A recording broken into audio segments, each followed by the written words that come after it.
Subscribe करें माज electronics को और प्रेस करें इस बेल आइकन को ताकि आपको हमारी न्यू वीडियोस का नोटिफिकेशन मिल जाए। अस्सलाम वालेकुम दोस्तों, मेरा नाम है सैयद माज गिलानी। दोस्तों, आज जो मैं आपके सामने वीडियो लेके आया हूँ वो इलेक्ट्रिक साइकिल के बारे में है कि कैसे आप इलेक्ट्रिक साइकिल के लिए ख़ुद अपने घर के अंदर लैपटॉप की यूज़ बैटरीज जो होती हैं 18650 सेल, उसके ज़रिए आप कैसे 24 वोल्ट की बैटरी बना सकते हैं। हम इस वीडियो के अंदर आपको 2 बैटरियाँ बनाकर दिखाएंगे 12-12 वोल्ट में, जिनको आप सीरीज़ में करके 24 वोल्ट बना सकते हैं और 24 वोल्ट पर आप अपनी इलेक्ट्रिक साइकिल की मोटर को चला सकते हैं। दोस्तों, इस बैटरी को बनाना इतना मुश्किल नहीं है, बहुत ही आसान है। आज हम आपको तमाम स्टेप्स बताएंगे कि कैसे आप इसको अपने घर में तैयार कर सकते हैं। इसके ज़रिए आप 24 वोल्ट की कोई भी चीज़ें भी चला सकते हैं या 12 वोल्ट की आप कोई भी चीज़ भी चला सकते हैं। तो दोस्तों, अगर आपने हमारा चैनल अभी तक सब्सक्राइब नहीं किया तो अभी सब्सक्राइब कर लें और इसके साथ एक बेल आइकन होगा, उसको भी प्रेस कर लें ताकि आपको हमारी हर नई आने वाली वीडियो सबसे पहले मिले। तो चलिए दोस्तों, शुरू करते हैं।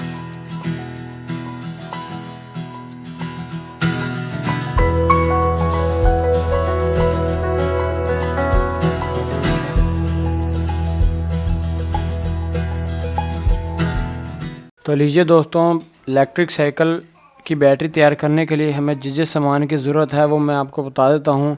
सबसे पहले हमें BMS चाहिए होंगे। तो मेरे पास ये BMS हैं 3, तो मैं इनमें से 2 यूज़ करूँगा क्योंकि हमने 2 बैटरियाँ 12-12 वोल्ट की यूज़ करनी है। आप चाहें तो एक 24 वोल्ट की बना सकते हैं, तो मैं लिहाजा 12-12 वोल्ट की बना रहा हूँ, तो इसलिए मैं 3 में से 2 BMS इस्तेमाल करूँगा। ये 3S BMS हैं। ये वाले जो BMS हैं दोस्तों, आप देख सकते हैं ये 25 एम्पेयर में है। इसके पीछे लिखा हुआ है ये 25A, ये 25 एम्पेयर में है और इसके साथ कम से कम 3 सेल सीरीज़ में लगते हैं, इसलिए इसे 3S कहते हैं। ये मैं यूज़ करूँगा, इसके ज़रिए मैं अपनी बैटरी को तैयार करूँगा। इसका फ़ायदा ये है कि इसके ज़रिए हमारे जो सेल हैं 18650 लिथियम है, ना तो वो ख़राब होंगे, ना ओवर चार्ज होंगे, ना ओवर डिस्चार्ज होंगे और उनकी लाइफ भी ज़्यादा होगी जिस तरह हम उन्हें यूज़ करेंगे। क्योंकि इलेक्ट्रिक साइकिल में अगर आप BMS लगाकर अपने सेलों को इस्तेमाल करेंगे तो आपके सेल जल्दी ख़राब नहीं होंगे। तो इसके लिए मैं ये 3 BMS इस्तेमाल कर रहा हूँ। उसके बाद मुझे कुछ लिथियम आयन के सेल चाहिए होंगे। आपके सामने आप देख सकते हैं काफ़ी सारे लिथियम आयन सेल मेरे पास मौजूद है, तो इनमें से हम चेक करेंगे, जो उनसे अच्छे सेल होंगे उनको हम निकाल लेंगे। उसके बाद सेल की पैकिंग वगैरह करने के लिए मेरे पास एक श्रिंक वाला शॉपर है, हीट श्रिंक वाला। जैसे मैं इसे हीट दूंगा तो ये श्रिंक हो जाएगा, तो मैं इससे पैकिंग करूँगा। उसके बाद इनकी वायरिंग करने के लिए मेरे पास ये निकल वायर स्ट्रिप है, तो मैं इनको यूज़ करूँगा। इसके ज़रिए मैं तमाम सेलों की वायरिंग वगैरह करूँगा। उसके बाद इन सेलों की मुकम्मल बैटरी में को शेप देने के लिए मैं 18650 बैटरी होल्डर इस्तेमाल करूँगा। आप देख सकते हैं ये 18650 बैटरी होल्डर है। इसके ज़रिए हम अपने सेल को एक तरतीब में अपनी बैटरी को बना सकते हैं। तो मैं इन सेलों को इसके होल्डर में लगाकर यूज़ करूँगा। उसके बाद मुझे कुछ कनेक्शन बनाने के लिए वायर निकालनी होंगी जिसके ज़रिए हम चार्जिंग डिस्चार्जिंग करेंगे। तो उसके लिए मैं ये कनेक्टर यूज़ करूँगा। ये मेरे पास हैं XT60 कनेक्टर, ये RC ड्रोन्स वगैरह में इस्तेमाल होता है, तो मैं ये यूज़ करूँगा। क्योंकि आप देख सकते हैं इनके पीछे यहाँ पर लिखा भी हुआ है जमा और ये माइनस, तो ये जमा माइनस की भी बता देते हैं आपको कौन सी तार हैं। और इसका फ़ायदा ये है 60 एम्पेयर में है। आप इसके टर्मिनल दे सकते हैं कितने मोटे हैं, ओरिजिनल तांबे के इसके टर्मिनल हैं, तो इनको मैं यूज़ करूँगा। इसके ज़रिए मैं अपने कनेक्शन बनाऊंगा। क्योंकि इसका फ़ायदा ये 60 एम्पेयर का है, तो ये एम्पेयर ज़्यादा बर्दाश्त करता है, जल्दी ख़राब नहीं होगा। तो ये हमारा सामान है, इसके ज़रिए मैंने बनाना शुरू करना है। तो चलिए दोस्तों, बनाना शुरू करते हैं। तो सबसे पहले हम इन सेलों की सेटिंग करेंगे। सेटिंग करने के लिए सबसे पहले हम अपने होल्डर को यूज़ करेंगे कि हमने टोटल कितने सेल यूज़ करने हैं। उसके बाद हम तरतीब से सेल इसके अंदर लगा देंगे। तो लीजिए, अभी मैंने 2 साइडें जोड़ ली हैं। उसके बाद अब हम इनके अंदर सेल लगाएंगे। सबसे पहले हम सेल को साथ चेक करते जाएंगे, उसके बाद हम सेल को इसके अंदर लगा देंगे। तो मेरे पास ये मीटर है यूनिटी का, इसके ज़रिए मैं सेल को चेक करूँगा एक एक।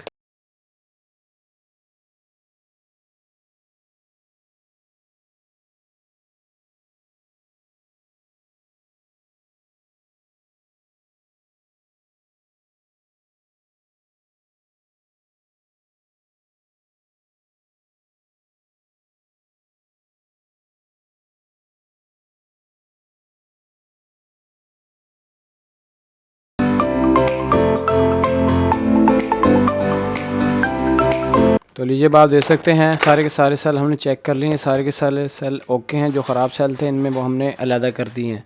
तो अब हम इन सेलों को हम अपने इन होल्डर्स के अंदर लगाएंगे। तो अब हम इसके अंदर सेल लगाना शुरू करते हैं। सबसे पहले हम तो कम से कम 9 सेल लगाएंगे।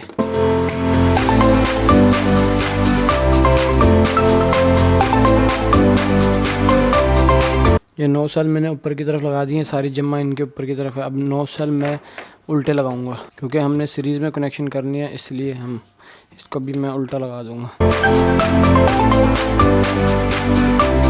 तो अभी मैंने 9 उल्टे लगा दिए हैं, उसके बाद फिर मैं 9 सीधे लगा दूंगा।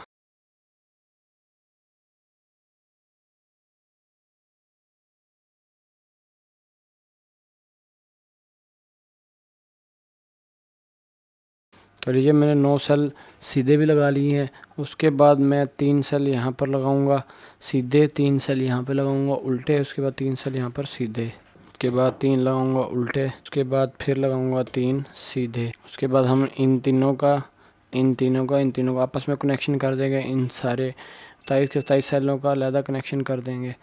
उसके बाद मैं 3 सेल और लगा लेता हूँ, इनका कनेक्शन हम अलहदा कर देंगे बाकी अपनी बैटरी पैक के साथ। तो लीजिए मैंने इनको लगा लिया। उसके बाद एक सेल की जगह छोड़ दी है, इसलिए ताकि हम यहाँ से वायरिंग वगैरह भी कर सकें। तो इसको मैं यहाँ पर अब लगा देता हूँ इसके ऊपर वाली कवर को। तो लीजिए अब हमारी ये एक बैटरी तैयार हो चुकी है। इस तरह ही हमने दूसरी बैटरी को भी तैयार कर लेना है। तो लीजिए अब हमारी 2 बैटरियाँ के तमाम सेल लग चुके हैं। उसके बाद हमने इनकी वायरिंग करनी है। वायरिंग करने के लिए मैं निकल स्ट्रिप इस्तेमाल करूँगा, इसके ज़रिए मैं इनकी वायरिंग करूँगा। सबसे पहले मैं इन 9 सेलों को आपस में जोड़ लेता हूँ, दोनों बैटरियों के। तो इनको जोड़ने के लिए मैं अपने वही स्पॉट वेल्डर का इस्तेमाल करूँगा। तो इनको जोड़ने के लिए मैं वही अपने स्पॉट वेल्डर का इस्तेमाल करूँगा। तो जोड़ने के लिए मैं इस निकल कॉपर प्लेट निकल वायर को मैं यहाँ पर रख कर यहाँ पर पैमाइश ले लेता हूँ, उसके हिसाब से मैं काट लेता हूँ। फिर हम इसकी वायरिंग करेंगे।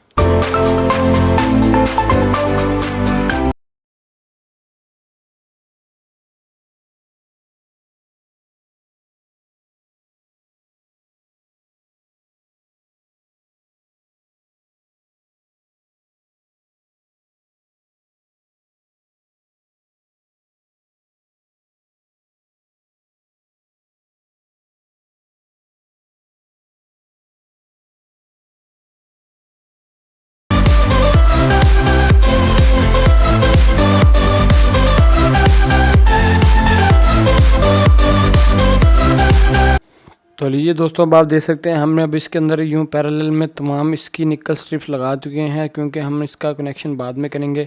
उसके बाद अब हम यहाँ भी लगा देते हैं, यहाँ भी लगा के इकट्ठा जोड़ देंगे। इन 3 सेलों को हम एंड में जोड़ेंगे क्योंकि ये 3 सेल अलहदा हैं, तो इनको हम बाद में जोड़ेंगे। सबसे पहले हमने, आप देख सकते हैं इस तरह हमने इसके अंदर जोड़ लिए हैं। उसके बाद हम यहाँ पर भी लगा देते हैं स्ट्रिप को। इनको जोड़ने के बाद उसके बाद ये हमारे 3 जमा के हैं। इन 3 जमा को मैं छोड़ दूंगा क्योंकि ये हमारी मेन जमा है। इनको मैं एक लगाकर स्ट्रिप इनको इकट्ठा कर दूंगा। तो लीजिए अब आप देख सकते हैं मैंने इसको जोड़ लिया। उसके बाद ये हमारी जमा की है, इस जमा को हमने छोड़ देना है, हमारी मेन जमा बन गई है। उसके बाद ये इसकी माइनस है, इसकी माइनस को हमने इसकी जमा के साथ जोड़ देना है। तो पहले मैं इन्हें जोड़ लेता हूँ। अब इसके मैं तमाम वायरिंग कर लेता हूँ, उसकी सारी स्ट्रिपों वगैरह की जोड़ लेता हूँ, दोनों बैटरीज़ की। उसके बाद आपको दिखाता हूँ इसकी जो थोड़ी सी डायग्राम है वो आपको लिंक में दे डिस्क्रिप्शन में मिल जाएगी, वहाँ आप देख सकते हैं। तो लीजिए दोस्तों, अब आप देख सकते हैं हमने तमाम की वायरिंग कर ली है। उसके बाद अब हमने इसके साथ BMS अटैच करना है, लेकिन उससे पहले हमारे जो ये 3 सेल हैं और ये जो अलहदा सेल है इनकी वायरिंग कर लेते हैं। क्योंकि अब आप देख सकते हैं ये हमारी एक बैटरी है, इसकी ये जो 4 टर्मिनल हैं, ये 3 टर्मिनल हैं, ये हमारे जमा है, ये हमारे जमा के हो गए। उसके बाद ये माइनस इन 3 टर्मिनल से मिल गई। उसके बाद यहाँ जमा माइनस आपस में जुड़ गए हैं। उसके बाद यहाँ नीचे आ गए, यहाँ पर जमा माइनस जुड़ गए हैं। तो ये हमारी यहाँ पर नेगेटिव आ चुकी है। तो ये मेरी नेगेटिव है 12 वोल्ट।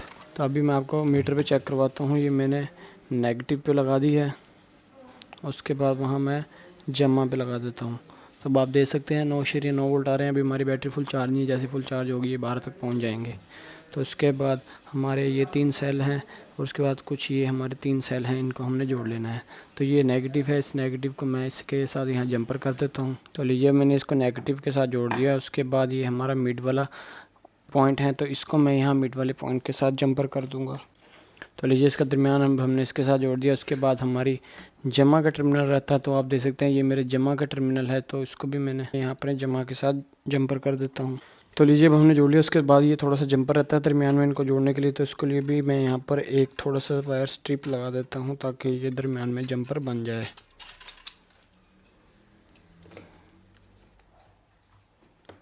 नज़दीक के लिए मैं वायर स्ट्रिप इस्तेमाल कर रहा हूँ क्योंकि ये नज़दीक पार्ट है। अगर मैं इसको दूर के लिए इस्तेमाल करूँगा तो दूर के लिए शॉर्ट हो जाएंगी चीज़ें आपस में। तो लीजिए उसके बाद हमारे ये सेल रहते हैं, इसकी ये जमा मैं इसके साथ जोड़ देता हूँ पहले। उसके बाद ये हमारा दरमियान वाला पॉइंट है, इसको मैं परली साइड में दरमियान वाले पॉइंट के साथ कनेक्ट कर दूँगा। तो इसके लिए मैं ये पतली वायर इस्तेमाल करूँ क्योंकि सेल हमारे कम है। तो लीजिए अब हमारी तमाम वायरिंग कंप्लीट हो चुकी है। अब इसके बाद हमने बीएमएस की वायरिंग करनी है। तो बीएमएस की वायरिंग करने के लिए मेरे पास ये आप देख सकते हैं एक बीएमएस है, इसको मैं अटैच करूँगा। इसको मैं यहाँ पर अटैच कर लेता हूँ। तो इसको मैंने अटैच इस तरह करना है कि बैच से हम बआसानी अपनी वायरिंग वगैरह कर सकें। तो अब मैं बीएमएस को इस साइड पे फ़िट करूँगा। तो इस साइड पे फ़िट करने के लिए मैं इसके ऊपर थोड़ी सी डबल साइडेड टेप लगा दूँगा ताकि कि यहीं पर ही फ़िट हो जाए। तो ये मैंने डबल साइडेड टेप लगा दी है। उसके बाद मैं इसको यहाँ पर ही रख लेता हूँ। उसको चिपकाने के बाद अब हमने इसकी वायरिंग करनी है। तो लीजिए बात देख सकते हैं हमारी मुकम्मल एक बैटरी तैयार हो चुकी है। उसके बाद हम इस तरह अपनी तमाम बैटरी को तैयार कर सकते हैं। तो लीजिए बात देख सकते हैं हमारी एक बैटरी की कंप्लीट वायरिंग होगी। उसके बाद हम इसके ऊपर शापर को चढ़ा देंगे ताकि ये मुकम्मल सील हो जाए।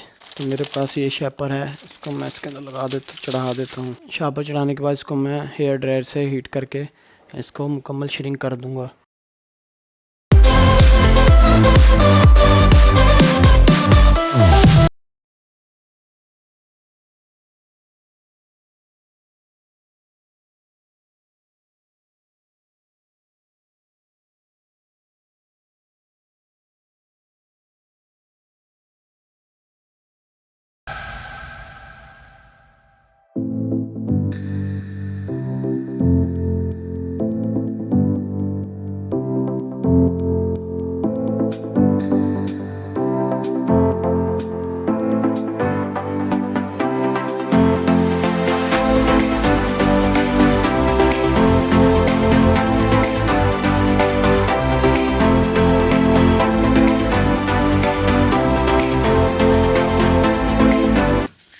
इसके तमाम वायरिंग करने के बाद अब हमने इसके अंदर XT60 कनेक्टर लगाने हैं। तो मेरे पास आप देख सकते हैं ये XT60 कनेक्टर हैं। तो इसको मैं यहाँ पर जोड़ लेता हूँ। तो इसके जो ये मेल और फीमेल जो है इसकी नेगेटिव और पॉजिटिव पॉइंट है, इसको मैं इसके साथ यहाँ पर कनेक्ट कर देता हूँ।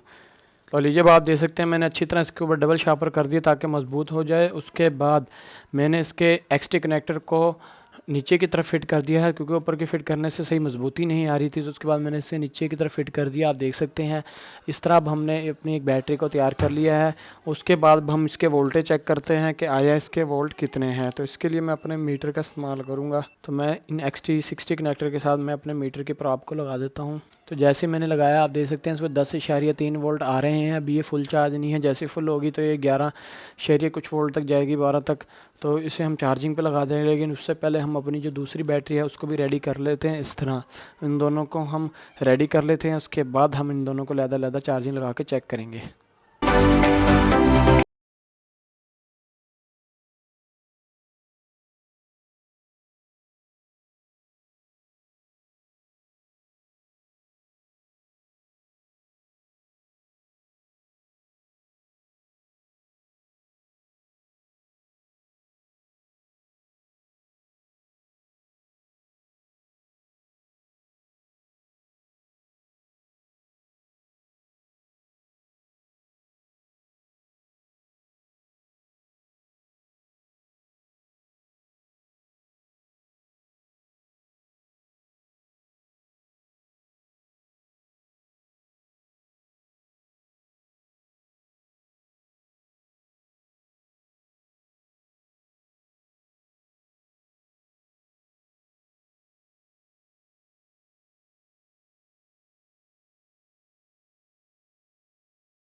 तो लीजिए अब आप देख सकते हैं हमने दोनों सेम बैटरी तैयार कर ली हैं। उसके बाद अब हम इन दोनों को चार्जिंग लगा कर चेक करेंगे। लेकिन सबसे पहले आप देख सकते हैं इसके साथ ये फीमेल एक्सटी कनेक्टर हैं इसके, ये आप यहाँ लगा के इससे आउटपुट ले सकते हैं वायर लगा के। इनको आपस में सीरीज़ में लगा के आप 24 वोल्ट बना सकते हैं और उसके साथ आप कोई भी चीज़ चला सकते हैं।